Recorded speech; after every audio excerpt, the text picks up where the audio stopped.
Tem casamento que está cansado, não acabou, mas também não está saudável.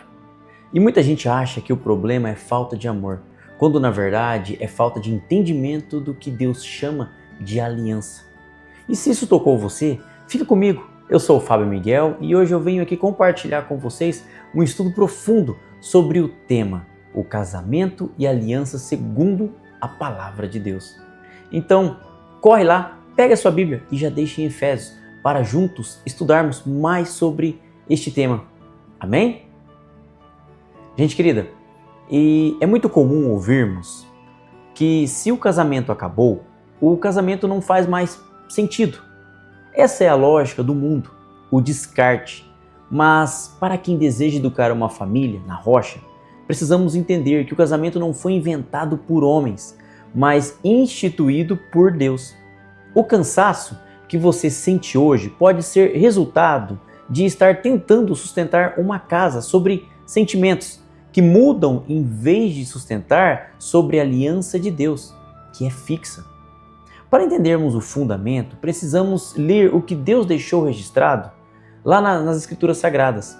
Por isso, abra suas Bíblias comigo lá em Efésios, no capítulo 5, no versículo 31 e 32, que diz assim: Eis porque o homem deixará o seu pai e a sua mãe, e se unirá à sua mulher, tornando-se os dois uma só carne.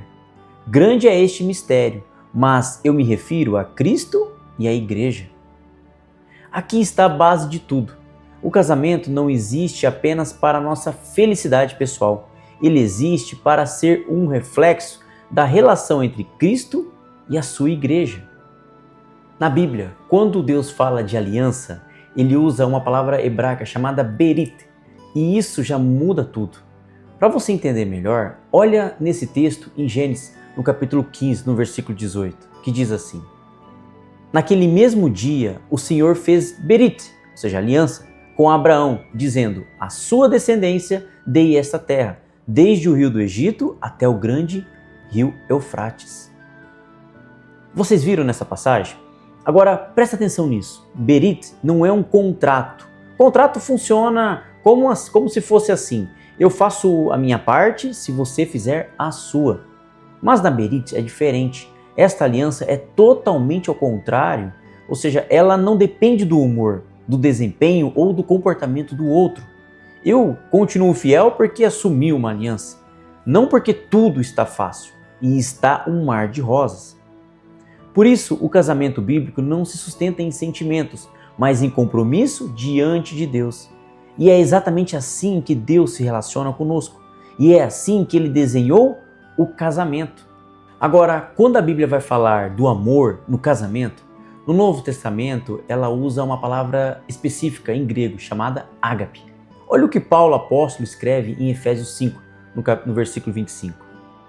Maridos, que cada um de vocês, ágape, ame a sua esposa, como também Cristo, ágape, amou a igreja e se entregou por ela. Esse ágape, que é o amor em grego, não é uma emoção passageira e nem sentimento romântico.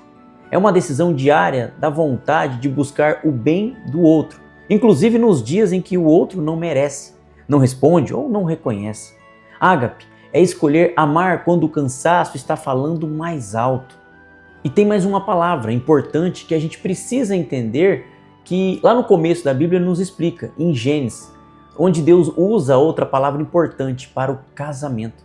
Deus chama a esposa de Ezer. Olha só o que o texto em Gênesis, no capítulo 2, no verso 18, nos diz. O Senhor Deus disse ainda: Não é bom que o homem esteja só. Farei para ele uma Ezer, ou seja, auxiliadora, que seja semelhante a ele. Ezer significa auxílio, socorro. Mas olha, presta atenção nisso aqui, porque isso é muito importante. Ezer não é alguém inferior ou fraco. Muito pelo contrário, é a mesma palavra usada para socorro, que vem do próprio Deus, onde em Salmo 121, no verso 2, nos fala sobre isso. Diz assim: O meu Ezer, que é o socorro, vem do Senhor, que fez o céu e a terra. Ou seja, Deus está dizendo que o casamento foi criado para ser um lugar de socorro mútuo, e não é um ajudando e o outro só recebendo. são os dois se ajudando. Quando um está fraco, o outro sustenta e outro, quando está caindo, o outro ajuda a levantar. Casamento, então, não é uma disputa, não é uma cobrança constante, não é quem faz mais ou quem erra menos. É uma aliança também nos dias difíceis, assim como uma decisão quando o sentimento acabou. É dois que falharam, porém aprendendo a viver da graça de Jesus. Agora quer ver como essa aliança funciona na prática? Vamos olhar então para a história de Oséias e Gomer, como Deus usa a vida deste profeta e da sua esposa, onde é mostrado como esse amor de aliança mesmo diante da infidelidade. Acompanhem comigo o que diz no livro do profeta Oséias, lá no capítulo 1, no versículo 2 a 3, que diz assim: Quando pela primeira vez o Senhor falou por meio de Oséias, o Senhor lhe disse: Vá e case com uma prostituta, e tenha com ela filhos de uma prostituta, porque a terra se prostituiu, desviando-se do Senhor. Então Oséias foi e casou com Gomer, filha de Diblaim, que ficou grávida e lhe deu um filho. Olha só, desde o início do livro, Deus deixa claro que o casamento de Oséias não é apenas um fato pessoal, mas um sinal vivo da aliança entre o Senhor e Israel. A infidelidade de Gomer funciona como um retrato da infidelidade espiritual do seu povo, que se desviou do Senhor para seguir outros deuses. Por isso vamos entender que, a partir do capítulo 3, não estamos diante de uma nova história, mas da continuação da mesma relação marcada pela quebra da aliança. O mesmo Deus que denunciou o pecado agora revela o seu coração, um amor que não nega a traição, mas também não abandona o compromisso.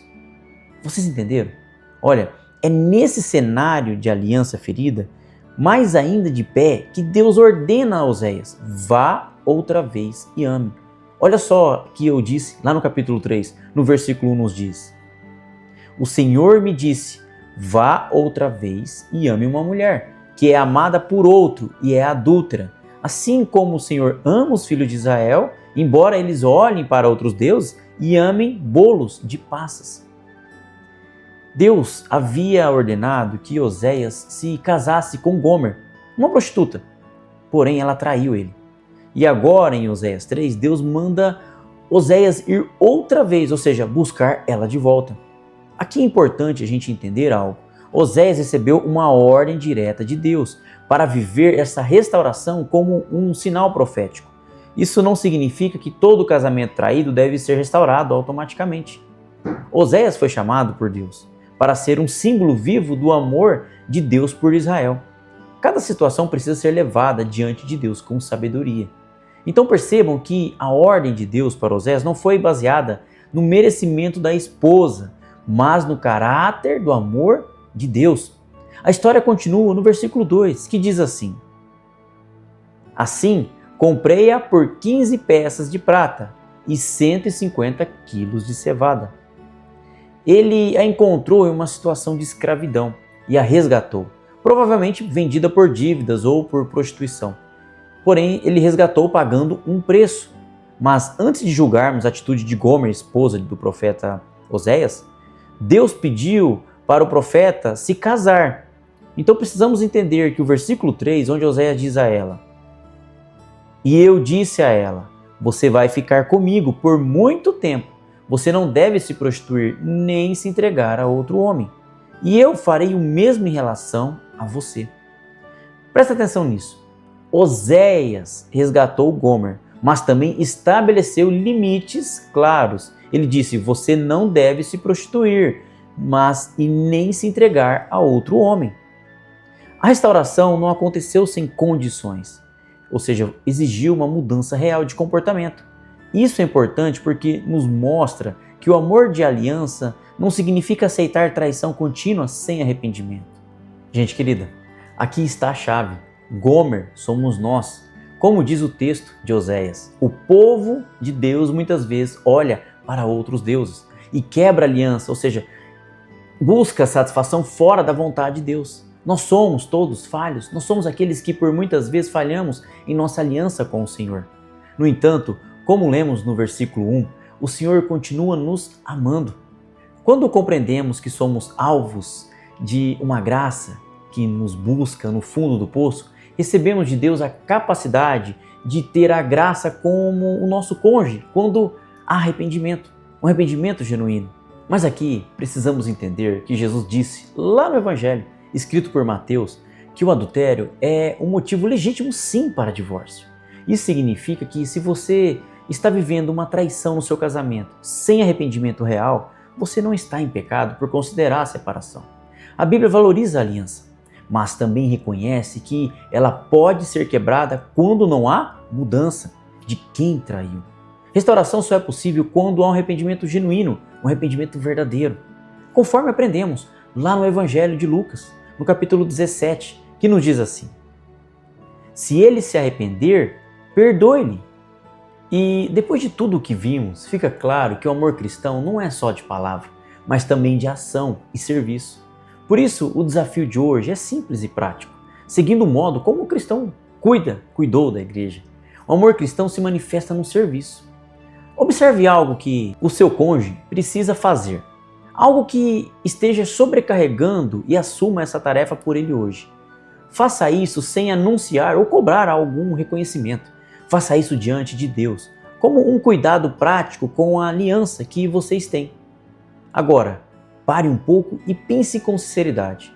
Você tem tratado seu casamento como troca de interesse ou como uma aliança de serviço? Como ensina em Efésios, que a gente acabou de ler, lá no capítulo 5, verso 25, nos tornando uma só carne com o nosso cônjuge? E se Deus pagou um preço alto para nos resgatar, de que forma você tem cuidado da aliança que Ele colocou em suas mãos? E se seu casamento está ferido por traição, há arrependimento genuíno, arrependimento verdadeiro? Há mudança real do comportamento de quem te traiu? Ou você só está tentando sustentar uma aliança que o outro já quebrou? Tire um tempo e reflita sobre isso hoje. Vamos orar juntos? Pai, obrigado por nos ensinar que através das suas palavras, o Senhor nos resgata todos os dias. Senhor, se tem algo em nossos corações que está nos ferindo, que ainda nos tira a paciência, Senhor, nos ensine, Senhor, a sair de tudo aquilo que tem tirado a nossa paz. Nos ensine, Senhor, a caminhar pelo projeto e a bondade que o Senhor coloca em nossos corações todos os dias. Senhor Jesus, obrigado por enviar do Teu Espírito para nos trazer a paz verdadeira que excede todo entendimento. Senhor, eu oro a Ti por toda aquela pessoa que está com seu casamento contrito, seu casamento rachado. Senhor, dai sabedoria para aqueles que estão em casamentos que muitas vezes já estão por um fio para terminar. Sabedoria para discernir o arrependimento real, coragem para estabelecer limites através da Sua palavra, através da Bíblia, e a paz para tomar decisões certas diante de Ti, seja restaurar ou separar com dignidade. É o que te pedimos em nome de Jesus. Amém e amém. O casamento é uma construção diária, firmada na palavra de Deus. Não é sustentado por um sentimento, mas por uma aliança.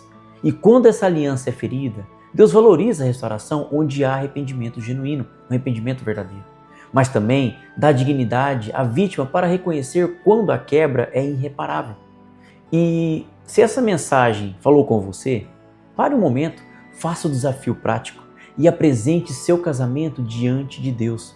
E se você achar que esse estudo pode ajudar outra pessoa, fique à vontade para curtir e compartilhar. Talvez chegue exatamente esta mensagem para quem esteja precisando ouvir isso hoje. Amém, gente querida?